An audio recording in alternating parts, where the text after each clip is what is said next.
Ке продолжиме како што прочита Боријан со посланието на апостол Павле до Тит. Оваа вечер ги имаме последните 5 стиха и со тоа ќе ја завршиме втората глава од посланието. Ако Библијата е некој скапоцен рудник, тогаш овие вечерашни 5 стиха или поточно 4 стиха, велам 4, они се 5, меѓутоа да не би комплицирал 15-тиот стих, ќе го оставам за идниот пат, како еден премин во третата глава. Меѓутоа овие 4 стиха од 11-тиот до 14-тиот се скапоцени. Скапоцени ги нарекуваат како да доваѓате во еден рудник каде што има златна нишка, каде што има еден златен ископ, каде што може да копаме и да дојдеме до едно такво скапоцено богатство. Богатство, говорам, бидејќи ние како луѓе, златото ни е некој репер за некакво богатство. Интересното е што оваа вечерашна моја беседа ја насловив како да живееме побожно во овој безбожен свет. Многу проповедници пред мене ја искористиле овој наслов, го искористиле, и навистина прашањето е како е возможно денеска во овој свет во кој што живееме и не обкружува, да живееме еден навистина побожен живот, како што се помоли Викторио, како од ден на ден да стануваме посвети, поразлични, како да се одвојуваме од овој свет кој што не обкружува. Овој вечерашен текст, пак ќе кажам дека ни дава одговор на овие прашања. И овие 4 стиха, ја ќе се обидам 3 важни, би рекол, сегменти кои што ни ги дава текстот, да може да ги разгледаме, да може да ги протолкуваме и да може да се поучиме од самите нив. 11-тиот стих велам дека Божјата благодат носи спасение, и тоа е вистина така, ќе видиме. 12-тиот стих велам дека Божјата благодат учи како да живееме, како треба да се однесуваме во овој свет. И 13-тиот и 14-тиот стих Божјата благодат ни дава надеж. Каква е таа надеж? Можеме ли да се вистински надеваме и што очекуваме воопшто од таа надеж? Интересното е што би кажал само онаку со неколку збора што во изминативе проповеди, што тоа втората глава апостол Павле му говори на своето возлюбено чедо, или што му говори на Тит, кој што е оставен на островот Крит и каде што оформува црква. Основната идеја, да рековме, добро е да запомниме дека главната цел на апостол Павле говори за лажните учители, почнува таа глава со тоа и особено внимание обрнува токму на лажните учители кои што се обрезаните. Во понатамошните проповеди видовме дека апостол Павле му обраќа посебно внимание на Тит и го советува дека она што ќе го поучува, тоа да биде едно здраво поучување. Здравото поучување е изворот на здравото поучување, е самото Божјо Слово. И во последните проповеди видовме дека апостол Павле опфаќа сите групи кои што ја сочинуваат и тогаш во први век, а и денешната или нашата црква, кој го советува како треба да се однесуваат старците или возрастните мажи, како треба да се однесуваат, говоревме за возрастните дами, како треба да ги поучуваат помладите девојки во црквата, и завршивме со младите момчиња и како последна група која што ја опфаќа апостол Павле и го советува Тит, тоа се текстот вели службениците, или јас говорев овдека да го разбираме дека се сите останати кои што ја сочинуваат вистински Христовата црква. И завршивме со тоа дека не можеме да се нарекуваме дека сме христијани, не можеме да го носиме, би рекол, таквиот благослов, да се наречеш дека си Божјо дете, да се наречеш дека имаш еден татко таков каков што е и да живееш поразлично од она кој што го говориме. И завршивме со тоа, дадов и еден пример, кога ве замолив сите да си ја дигнеме десната рака, ако помните. Овдека имам јас еден убав поглед, имам една убава перспектива и можам да кажам, нели, дека тогаш сите не си ја потпревме брадата, него си го потпревме образот.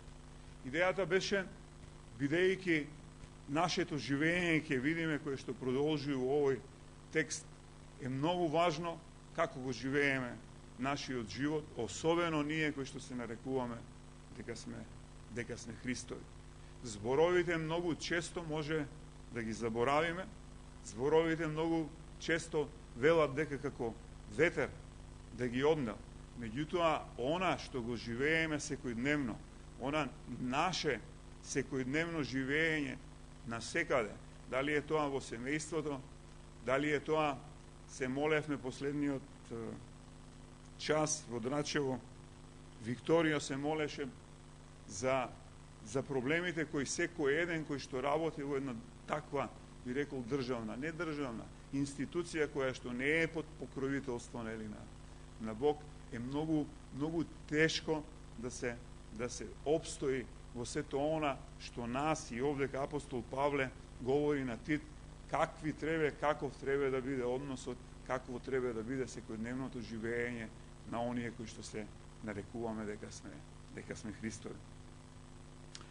Божјата благодат, реков, почнувам со 11-тиот стих, која што носи спасение. 11 стих вели: бидејќи се јави Божјата благодат, спасителна за сите луѓе. Интересното е што ќе отпочнам со овој предпоследен сврзник може небитен, кој вели за сите луѓе. Што представува во целата ваква една концепција? Ова за го поврзува овој стих со сето ова што ви го говорев досега. Прави една врска, многу важна, многу суштинска врска, за да не пренеси и да може да навлеземе во овој текст кој што продолжува, и токму таа врска дава еден контекст, бидејќи ние како приматели на Божјата благодат и сето ова пред малку кое што го говорев, дека ние сме приморани, би рекол, може би не е адекватниот збор, но нормално е како приматели на Божјата благодат да рефлектираме едно однесување, како што вели апостол Павле во претходните стихови. Не можеме, повторно ќе кажам, да кажеме дека сме Христови и да нема никаква промена и да нема некаква рефлексија во која што говореше во сите области, сите оние разни видови кои што ја сочинуваат црквата. Благодатта, бидејќи се јави, вели, Божјата благодат, во оригиналот зборчето е харис, еден многу значаен, многу често среќаван збор во Новиот Завет, и треба да имаме во предвид дека исклучително употребуван и исклучително многу важен во сите посланија на апостол Павле. Ако го разгледаме контекстот и грчкиот збор, или како што велиме којне, во кој што е тогаш пишувано и говорено, овој збор на оваа благодат, на оваа зборче харис во себе содржи, има големо богатство што пред се длабоко во себе дава некаква великодушност. И таа повторно великодушност која што ни е дадена, нешто кое што не сме го заслужиле по ниту еден основ. Таа благодарност, тоа разбирање, на тоа добивање на таа благодат, како што велам, која што носи спасение, повторно од другата страна, оние кои што ја примат, примателите на таквиот благослов, би рекол, секој пат води до една би рекол лојалност. И ако го разгледаме целиот контекст на овој 11 стих, бидејќи се јави Божјата благодат за спасение на сите луѓе, повторно се наметнува, како што реков, ако сме ние примателите на Божјата благодат. Не можеме од оваа страна суштината на едно такво примање, разбирањето. Јас често говорам дека многу е важно да се разбере што текстот има да ни каже. Поентата ми е дека не можеме да останеме неблагодарни. Не можеме да останеме, ако го разбереме, текстот ќе ни каже понатака, што представува, како што велам, Божјата благодат, таа од нас бара и ние сме должни да бидеме, што се вели, лојални. Лојалноста ќе видиме што представува во понатомошното разбирање. Бидејќи се јави Божјата благодат, како вели текстот, спасителна за сите луѓе. Спасителноста повторно во оригиналот е сотериос, или од тука произлегува сотирологија. Оние кои што сме учеле теологија, сотирологијата е наука која што се занимава и го проучува токму спасението. Новиот Завет обично изобилува, би рекол, со ваков еден контекст на спасение и на сотирологија. Меѓутоа, ако го погледнеме во контекст на целата Библија, во Стариот Завет многу повеќе кога се говори за некакво спасение, се има контекст, може би и лично спасение, се има контекст да може да се спасите од некакви непријатели. Меѓутоа, во Новиот Завет, особено кај апостол Павле, секој пат тоа си има, па преминуваме во едно нешто друго, кое се нарекува, нели, има некаков ескатолошки карактер. И кога говориме за такво нешто, секој пат имаме предвид дека и Словото, и апостол Павле, употребувајќи го овој термин, не носи до последните времења. Не носи до крајот на светот. Не носи до Божиот суд, сакали или не ќеле, не носи до рајот или и до пеколот. Последниот би рекол збор од оваа фраза од 11 стих, бидејќи се јави Божјата благодат спасителна, вели за сите луѓе. И овдека ова зборче сум ги одвоил, бидејќи затоа реков, овој текст може би е многу кус, меѓутоа е многу богат. Не можете просто да кажете, да извлечеме, ајде главната мисла, сега ќе говориме само за благодат. Не можете просто да го проучувате текстот, да не се задржите на секој еден збор кој што има толку длабоко значење и длабока порака. За сите луѓе е интересното што во оригиналот можеби поважното е да се напомене и да се даде акцент на секој еден човек, поточно на нашиот вид, би рекол. Бидејќи сета оваа фраза, бидејќи се јави Божјата благодат спасителна за сите луѓе, има предвид да не одвои од останатите, да кажам, нели, од животните, или од се она што Бог го создал. На крајот од краиштата, ние сме круната на Божјото создание. Ние сме единствениот вид кој Бог го има создадено, кој сме образ и подобие Негово. И јас многу пати во изминатиот месец дена, овдека кога ќе излезев на вон, секој пат и на машкиот час, малку со Љупчо говорев, ме вика, зошто не провоцираш, и говорев, зошто сте тука, зошто доваѓате секоја недела во црква, си го поставувате ли тоа прашање? Имате ли одговор на тоа прашање? Зошто? Која е причината која што доваѓате секоја недела во црква? Интересното зошто го говорам сето ова овдека. Би рекол можеби дека модерната црква, црквата на денешницата, многу пастори, многу проповедници кои се занимаваат со проповедање на Божјото Слово, како да имаат страв да ја поттикнат црквата да поставува прашање. Со нашата црква некако како фалба, да ме разберете. Меѓутоа, и пасторот, и мите, и сите кои што го пренесуваме Божјото Слово, кои што сме во улога, нели, да се поучуваме сите заедно. Идејата е, ова што го говориме, и пред малку реков, да го разберете.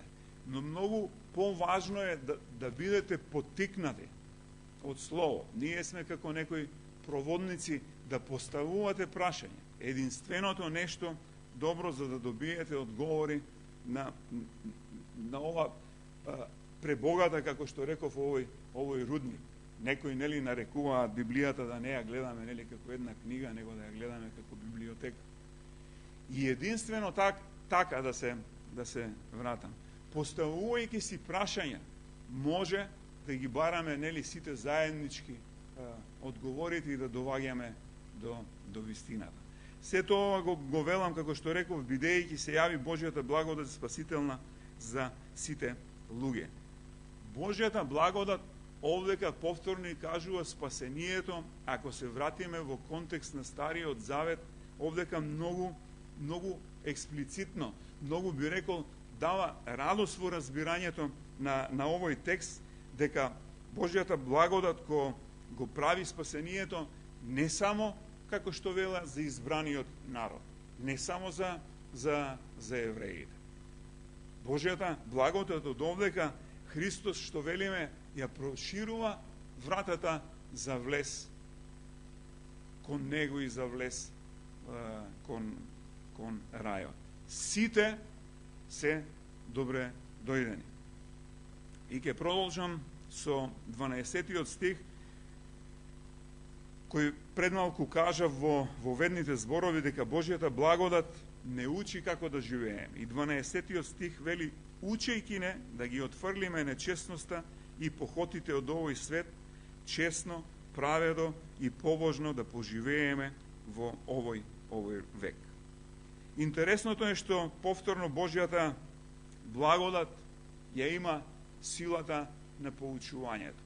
И многу велат, добро, како може Божјата благодат да има таква една сила? Како може Божјата благодат да поучува?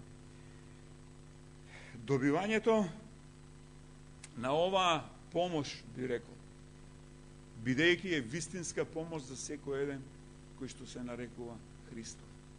Бидејќи сме добиле нешто кое што не сме го заслужиле. Почетокот беше таков. Не само што не сме го заслужиле, него ако го осознаеме како е платено за нас, каква цена е платена, ако го разбереме и тоа, доаѓаме во состојба каде што колку и да имаме живот, не можеме да се одолжи.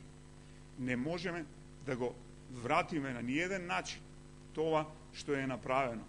Таа откупнина, ќе видиме подоцна, што е направена за нас. Единственото нешто е да бидеме како благодарни, да бидеме, рековме, лојални. Интересното е, велам, како тоа нешто поучува. Текстот, во многу текстови, сакам да кажам, во Библијата, минатиот пат отворив повторно една тема за размислување, дека срцето се говори, дека Бог го променува срцето, дека сите зли нешта се потекнуваат од изворот на срце. Јас реков дека секој пат треба, кога се говори за срцето, треба да разбираме дека станува збор за умот, дека станува збор за волјата и дека станува збор за емоциите. Тоа си има предвид.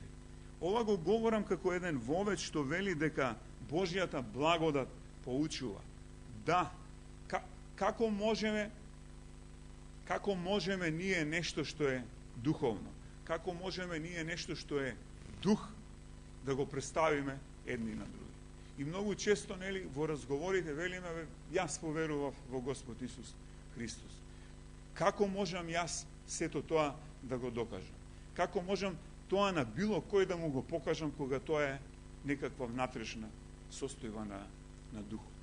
Ако го разбираме, нели, на новораѓањето, сега сакам или неќам, па ќе се вратам уште малку по-наназад. Не можеме Библијата да ја разбираме вон контекст. Ние велиме дека секој текст си има свој контекст. И не можеме да го вадиме така. На факултетот има предмети кои се нарекуваат, нели, систематско богословие. Не можете да разберете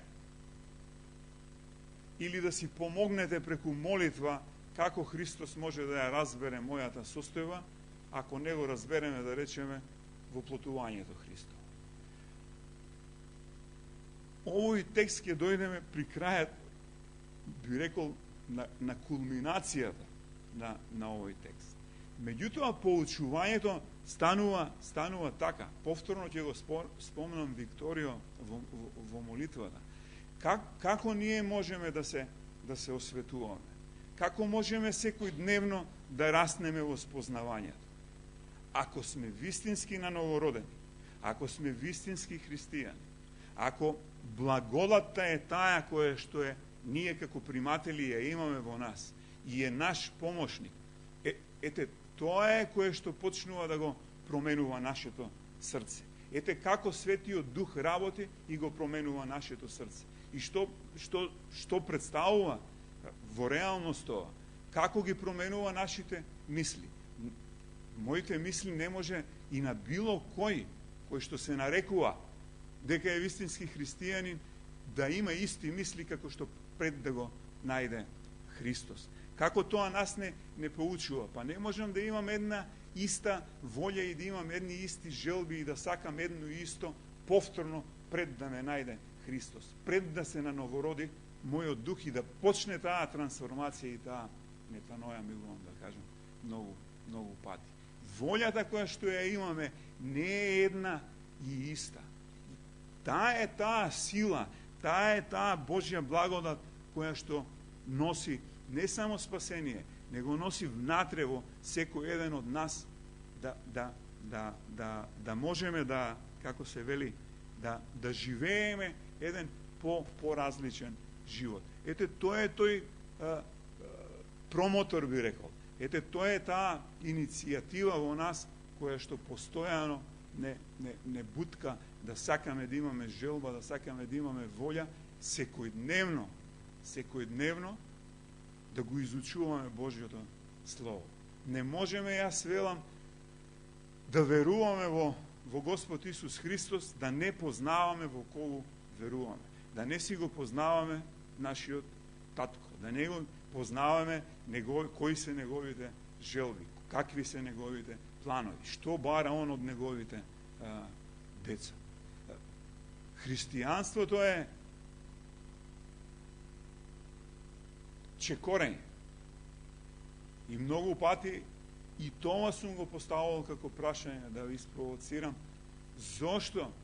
Зошто нели Бог ни дал живот на оваа земја? Која е целта што воопшто постоиме? Која е целта што воопшто секој од нас живее?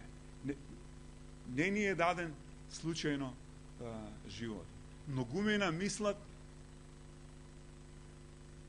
поверува во Господ Исус Христос, јас сум верен, како да си направил еден скок, си направил еден чекор и смртта ги наоѓа тука. Вистината, идејата ми е секој еден од нас, сакам да ме разберете. Христијанството се многу чекори, се додека живееме, се додека ни работи умот и сме способни, е постојано да правиме чекори. Ние не можеме да бидеме сите исти. Некој прави поголеми чекори, некој прави помали чекори, некој прави побрзи чекори. Меѓутоа, состојбата на статус кво, јас се наново родив, го примив Христос, се крстев и застанав тука, не, ние ќе видиме малку подоцна. Секој еден од нас, без разлика, затоа викам, треба постојано да прави чекор по чекор.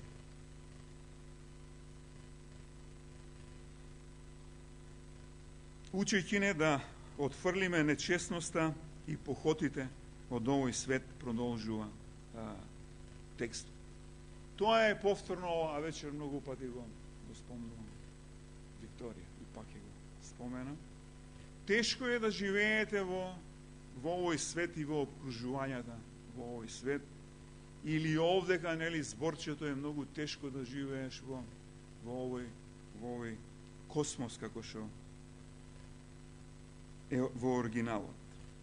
Бидејќи тој космос или тој, како што го нарекуваме, светски систем, светски поредок, да бидам одма јасен, тој е против Бог. Од секој пат бил. Од први век до ден денешен. И многу е тешко да може да се движите, да можете да работите 8 часа. Ја вечерта го продолжив разговорот од таа иницијатива на Викторио со Теки, со мојата сопруга. Тешко е, нема некои големи разлики кога ќе слушнете луѓе што работат меѓу светот. Нема.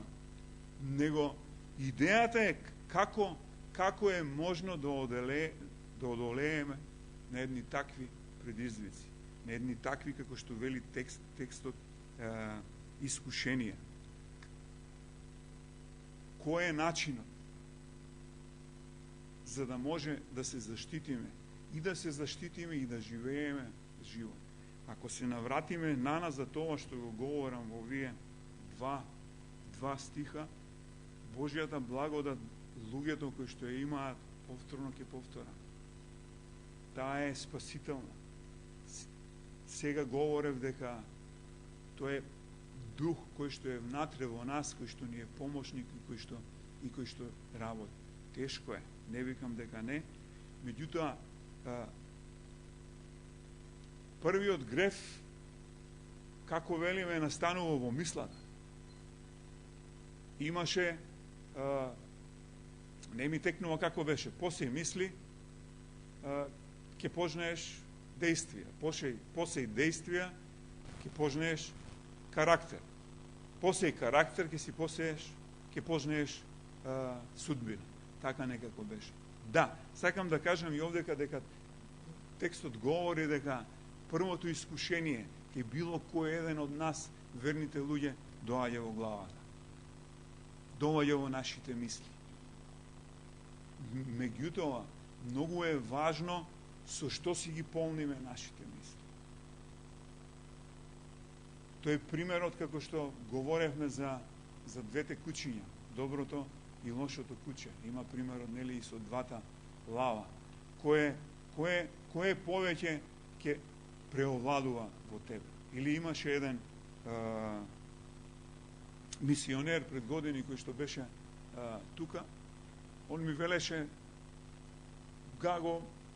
говоревме за мојот стар живот, говоревме за мојот живот пред да ме најде Христос. И он вика, што се случи со стариот Гаго? Идејата беше, разговаравме дали со на новораѓањето тој живот се брише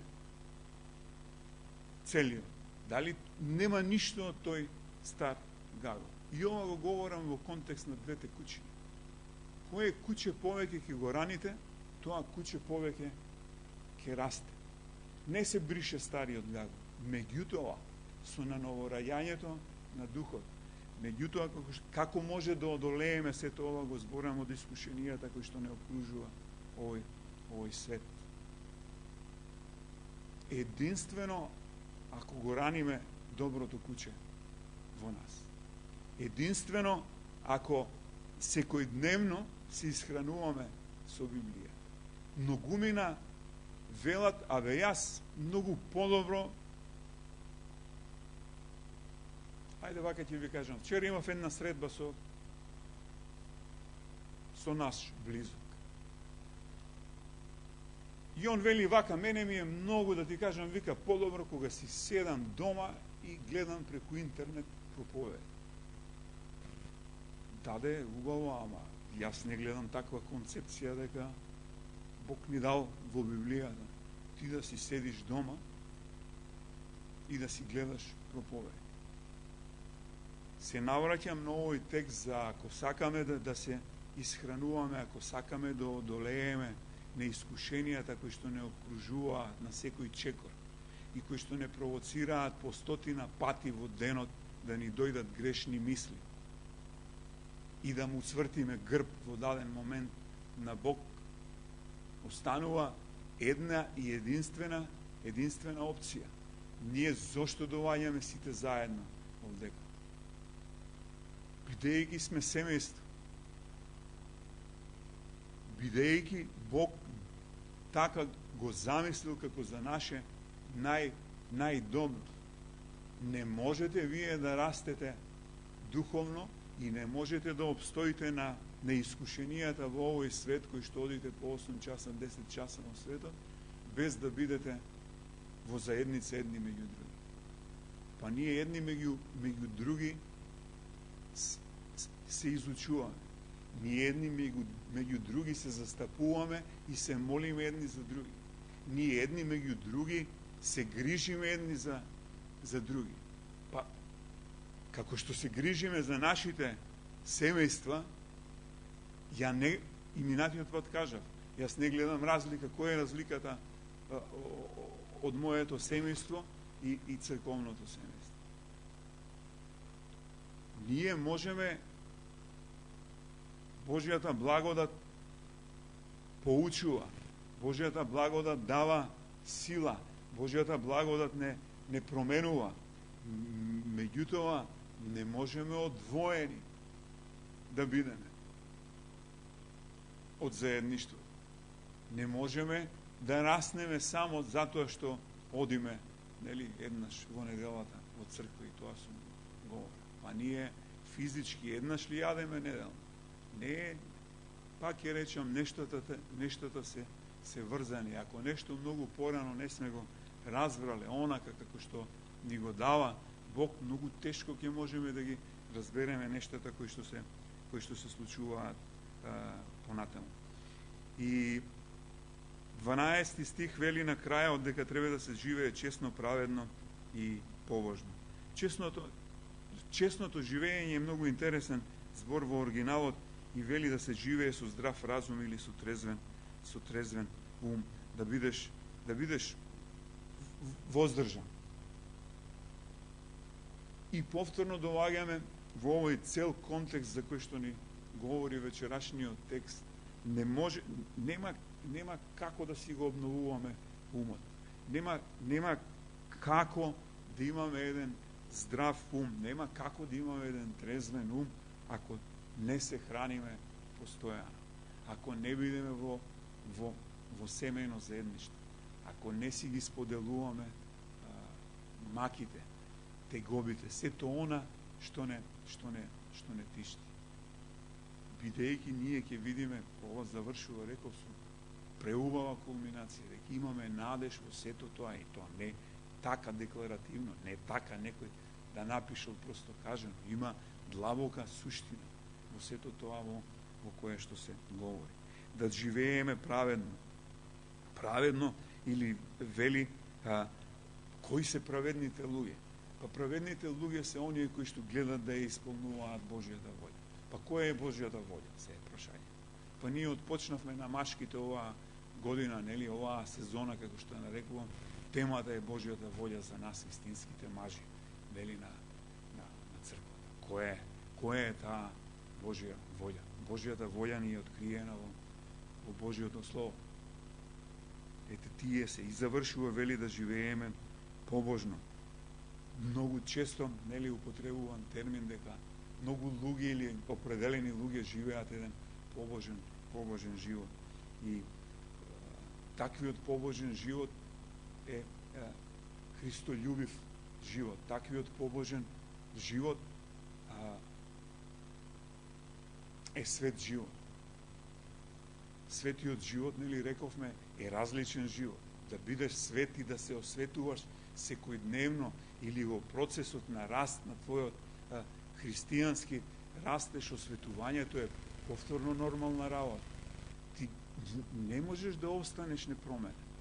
Не можеш да останеш ист онаков како што си бил. Мора да дојде светоста. Мора секојдневно, ако овие нешта се применуваат, ние од ден на ден ќе стануваме посвети, или кажано нашки ќе стануваме поразлични од тоа што сме биле пред една година, или ќе бидам поразличен од тоа што сум бил пред 10 години. Ако нема еден ваков процес, ако нема едни вакви, би рекол, плодови, вакви резултати, имаме сериозен проблем. Пред малку кажав, нели, како да сме рипнали и да сме застанали. Идејата на христијанството, идејата во верувањето на Исус Христос не е таква. Не е само, јас се спаси, застанал тука, толку. Не. 13 и 14 стих и завршувам со тие два. Божјата благодат ни дава надеж, како што реков, кулминацијата, да чекаме да се исполни блажената надеж и да се јави славата на великиот Бог и Спасител наш Исус Христос. Интересното е, повторно има едно и ќе почнам од него, еден сврзник кој што е многу важен. Тоа и повторно прави едно сврзување помеѓу чекајќи да се исполни блажената надеж и да се јави славата на великиот Бог. Не само што прави врска, него дава едно објаснување и дава едно засилување на објаснувањето што тоа ние чекаме, што тоа, на каква блажена надеж ние сушност тука се надеваме. И продолжува, вели дека великиот Бог и Спасител наш Исус Христос. Великиот Бог и Спасител Исус Христос. Чудно, нели, пак ќе кажам, за кога се разгледува овој текст во душево. Многу малку места ќе најдеме во Новиот Завет каде што Исус се нарекува Бог. Овдека му се даваат и двете титули. Не само што е Спасител, туку е и Бог. И ова е, како би рекол, многумина велат, нели, радосната вест. Јас секој пат велам и гледам да не ја пропуштам кога говориме, нели, за спасението. Ние како евангелско-протестантска, би рекол, конфесија, фокусирани сме на крстот. Крстот ни е така многу важен. И нема ништо спорно во тоа. Но јас не можам, нели, да говорам за крстот, да говорам за воскресението, да не ги опфатам сите, да се подсетиме дека ако немаше воплотување, треба да знаеме дека немаше да имаме крст. И многумина, многу тешко, по кој знае кој пат оваа вечер ќе кажам, тешко го разбираат крстот, бидејќи не можат или никој пат не се запрашале и не го разгледале, не го проучиле дека суштината е во воплотување. И ако земеме да говорам за тоа, ќе отидеме во сосема друга насока. Но сосема накусо некој кој што е безграничен, некој кој што е семоќен, некој кој што нели е трансцендентен. И некој од безвреме, кој што е безвремен. И некој тако го напушта тоа и се воплотува и доаѓа во време. Доаѓа во една ограничена состојба.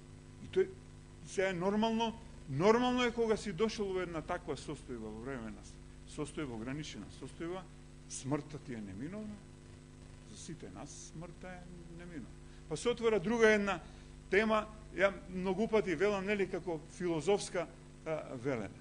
Ако не ја разбереме смртта, не можеме да го разбереме живот. Не можеме да разбереме за ова за кое што говориме. Остануваат некакви приказки, некакви фразологии, кажано нешто, заврши денес службата, че не, зборам суштински, вистински. Зошто имаше потреба Христос да дојде и да се воплати? Како Бог во последните времења, нели на крајот на светот, како ќе суди? Нели велиме Бог е дух. Има голема причина зошто Бог го направи сето тоа, или да бидам уште поточен, нели говориме за второто лице, за Христос, да се воплати. Не можеме ние, пред малку реков, да си збориме духовни нешта. Ние сепак живееме во материјален свет. Сакаме да видиме некој нешто. Сакаме да преживееме некој нешто. Од тука повторно се отвори една тема, разгледуваме на домашните групи една преубава книга, Мите отпочна со Јов. И со неговата, би рекол, кавга со Бог, што постојано му вели, да амам бе Господи, што сум грешен, дај кажи ми, кај имам греф? И јас се смеам и си говоревме за таа Теодицеја. Ја имав еден испит по тоа.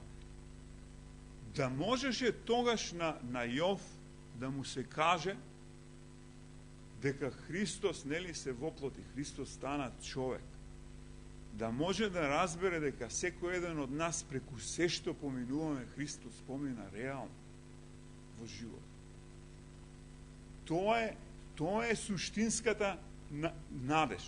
Тоа е суштинското разбирање кога ќе речеме и ние говоревме дали секи ни биде мет и млеко. Не, нема да ни биде мет и млеко, но имам реална надеж. Надеж која што сум ја разбрал со умот, сум ја преработил и знам Христос што направил и зошто се воплоти. Како Бог кој што е дух во последните времења вели дека, нели, ќе не суди. Да, и тој ќе биде во образот на Христос.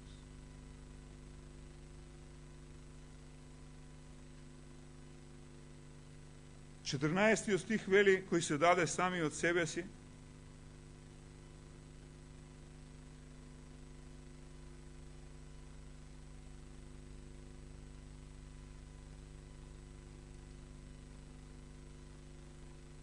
повторно се поставува прашањето дали можеме да разбереме што Бог направи за секој еден од нас. Дали можеме да разбереме што значи да се дадеш сами од себе си, и овдека и контекстот и самијата етимологија на самите зборови говори за еден дар кој што е доброволен дар.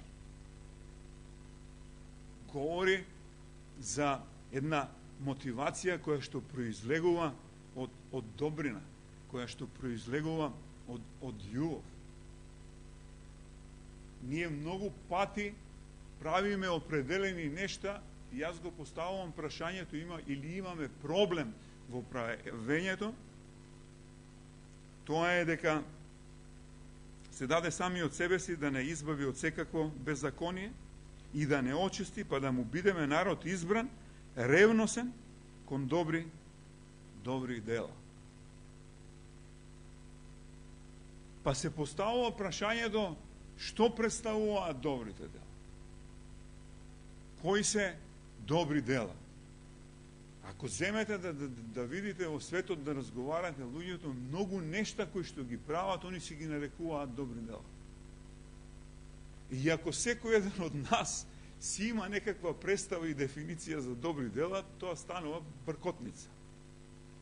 Ние, повторно ќе кажам, ние овдека ние имаме едни добри дела. Контекстот и идејата која што е дадена станува збор за единствени добри дела. Не може секој да си ги толкува кој како сака добрите дела. Блажениот Августин има една многу убава изрека во контекст на добрите дела И вели неверните луѓе, она што го наврекуваат добри дела, само се едни преубави гревови. Не можеме кога по нашата природа сме си грешни. Нема како, нема од каде да произлезат добри дела. Ние може да си ставиме етикета и да ги нарекуваме дека тоа се добри дела, но добрите дела кај апостол Павле, како се вели, се суштински. Сакам да кажам дека само оној кој што е на вистина на новороден, само оној кој што, нели, Божјата благодат е таа која што му дава и сила, која што го променува.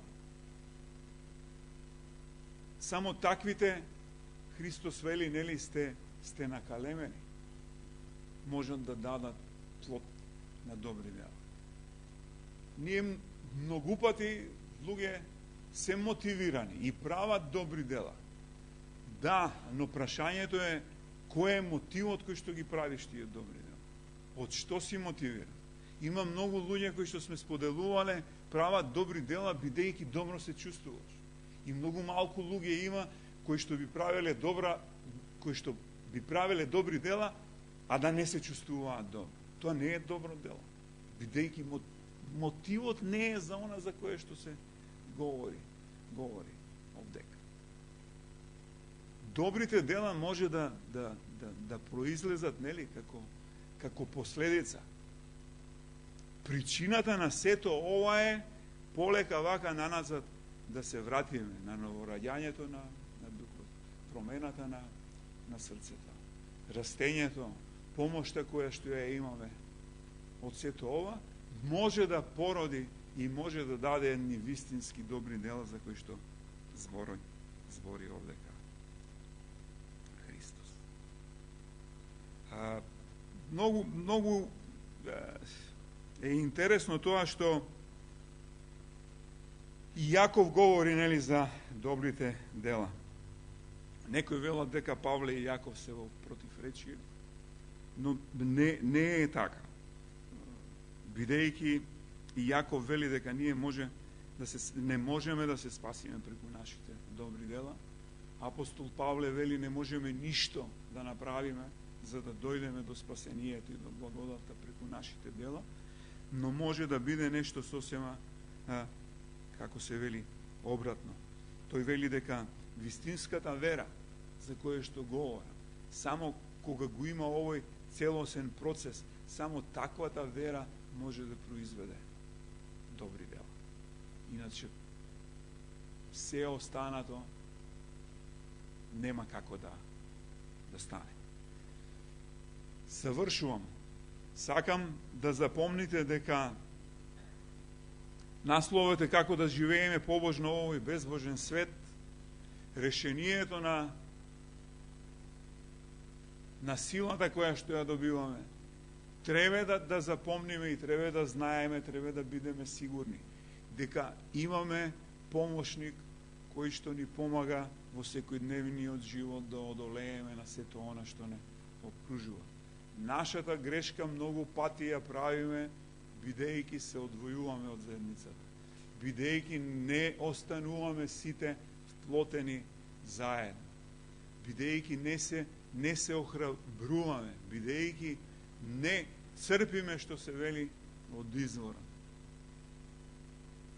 каде што може, нели, да произведеме добри дела.